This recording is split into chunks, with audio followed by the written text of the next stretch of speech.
میں فرعون سے نجات بخشی، وہ لوگ تم کو بڑا دکھ دیتے تھے، تمہارے بیٹوں کو تو قتل کر ڈالتے تھے اور بیٹیوں کو زندہ رہنے دیتے تھے، اور اس میں تمہارے پروردگار کی طرف سے بڑی سخت آزمائش تھی۔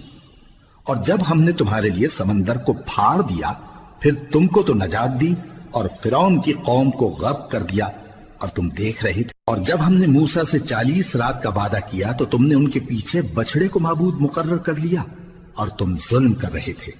پھر اس کے بعد ہم نے تم کو معاف کر دیا تاکہ تم شکر کرو۔ اور جب ہم نے موسیٰ کو کتاب اور معجزے عنایت کیے تاکہ تم ہدایت حاصل کرو۔ اور جب موسیٰ نے اپنی قوم کے لوگوں سے کہا کہ بھائیو، تم نے بچڑے کو معبود ٹھہرانے میں اپنی جانوں پر ظلم کیا ہے، تو اپنے پیدا کرنے والے کے آگے توبہ کرو، پھر اپنوں کو قتل کرو، تمہارے خالق کے نزدیک تمہارے حق میں یہی بہتر ہے۔ پھر اس نے تمہارا قصور معاف کر دیا، وہ بے شک بڑا معاف کرنے والا ہے،